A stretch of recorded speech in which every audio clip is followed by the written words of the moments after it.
Vamos falar, invocar, meditar a sabedoria. O que se entende por esta palavra? No convite que foi endereçado às pessoas, ficou marcado a demanda da sabedoria ao longo dos séculos, dos povos, tradições, religiões. Com isto, quero referir-me a alguns casos particulares de povos, de tradições e de religiões, dando aso a que possamos abordar um pouco da portuguesa, da indiana, da iraniana, entre outras. Filosofia perennis e filosofia especulativa e prática. O amor da sabedoria, que é a palavra filosofia, tem um aspecto prático de adaptação à vida e à sociedade, harmoniosa, justa, luminosa, e também uma ligação aos aspectos espirituais, misteriosos, das origens, dos fins do ser humano. Filosofia perennis, filosofia perene, aquela que é perene. A sua busca foi desenvolvida, trabalhada por alguns grandes seres e chega-nos até nós, nos escritos e na voz de alguns grandes seres que referiremos. É com isso que está escrito os grandes sábios. Os tradicionais das religiões e os hermeneutas e os mestres espirituais até aos nossos dias. Por trás desta sabedoria está a existência da divindade, do amor-sabedoria,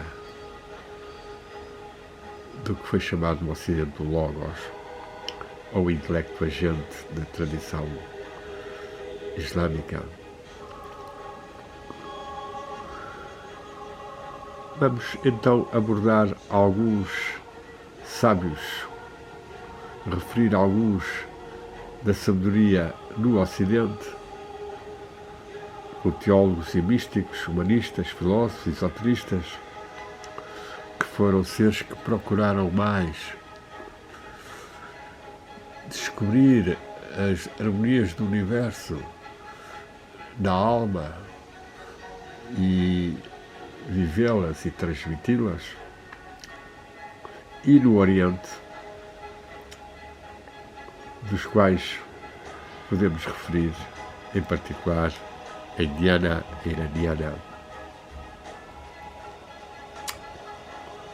ou mesmo falar no yoga, no Vedanta, no budismo, ou mesmo no taoísmo da China.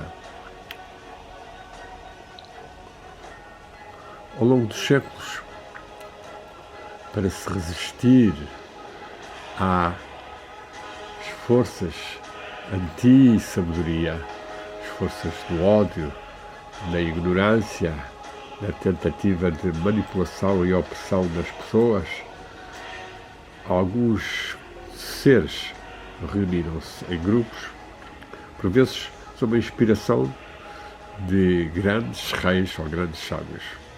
E esses foram momentos importantes dos encontros de sabedoria. Estou-me a lembrar da Akbar e dos seus encontros na corte mogul, onde se tentou chegar a uma religião da verdade, uma religião da sabedoria. mas também as satsangas de mestres, os encontros ecuménicos mais modernos. Tudo isso são sinais da mesma tentativa de que os mais sábios tentarem dinamizar encontros e pontes entre as diversas religiões e formas de pensamento para o bem da humanidade. Ora, este aprofundar do bem da humanidade, do conhecimento, da sabedoria, implica um conhecimento maior da trindade humana. Essa trindade que é corpo, alma e espírito. Ou o mundo físico, o mundo psíquico, o mundo espiritual ou pneumático. Ao longo dos séculos, em várias tradições e religiões, este aspecto foi bem apontado.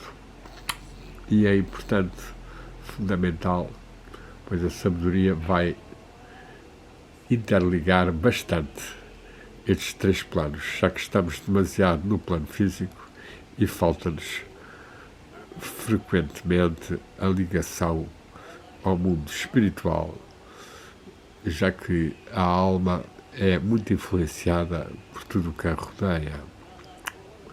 E, portanto, se não há um eixo vertical que liga mais as forças anímicas com o espírito, o corpo é mais dispersado, mais enfraquecido, mais manipulado. Isto implica, então, as vias de práticas espirituais, as vias de sapiência espirituais, em que os caminhos iniciáticos, de certa forma, as práticas interiores. É claro que, dentro das religiões e da tradição cultural da humanidade, os livros sagrados representam grandes fontes de inspiração para milhares de seres, milhões de seres, bilhões de seres. E ao longo dos séculos sempre houve uma hermenêutica que foi tentada fazer, uma interpretação que trouxesse ao de cima o que está mais escondido ou que então faça reconduzir-nos à nossa origem, aos níveis espirituais, nós próprios e o que lemos nesses textos, em que imagens e símbolos são dadas para praticarmos, para realizarmos por nós próprios. Isto implica estados modificados de consciência, sim. Implica que o corpo psicossomático seja trabalhado de forma a que se gerem percepções de consciência mais elevadas do que as normais. Ou seja, ou que o olho espiritual se abra, ou que intuições aconteçam, ou que uma sensibilidade maior, premonições, intuições se verifiquem. É claro que para isto a prática do silêncio, da meditação, da visão interior são fundamentais. E no século XXI, isto é muito importante de ser trabalhado, já que os problemas que a excessiva tecnologia, a excessiva digitalização, o envolvimento social crescente em redes acabam por fazer as pessoas perder muito do seu tempo livre ou solitário, que lhes permitia trabalhar muito mais profundamente no nível espiritual. Estes aspectos são realçados também com a indicação da inteligência artificial, do globalismo, que tentam manipular as pessoas, oprimi-las e a via da multipolaridade e da realização interior da gnose, do autoconhecimento, da ligação com o Espírito, com os planos divinos, com os mestres, com a divindade. Como está indicado, procederemos no fim a uma meditação. Meditação que ficou já aqui sugerida. Há uma multipolaridade,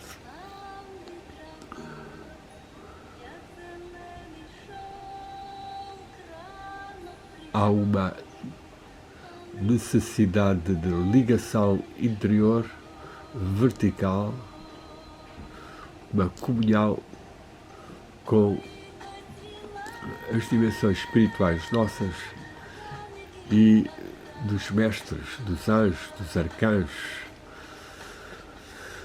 dos mundos espirituais e divinos.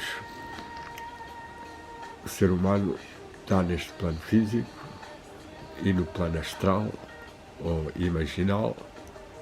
Quando morrer, passa para esse plano e há sempre ainda o plano espiritual e o divino. Como é que podemos despertar mais este plano, esta consciência de planos elevados que possam tornar a nossa vida mais justa, mais harmoniosa, mais plena? É o trabalho da meditação,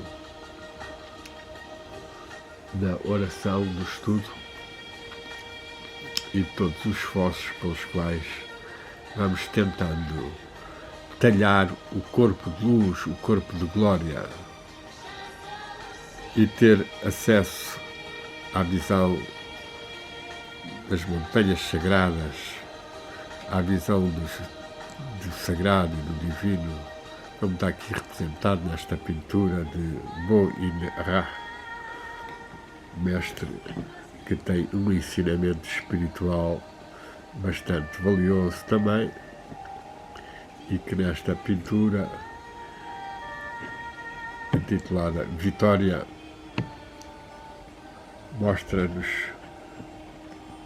passando as dúvidas e as escolhas das dificuldades, chegarmos a ter a visão do mundo espiritual.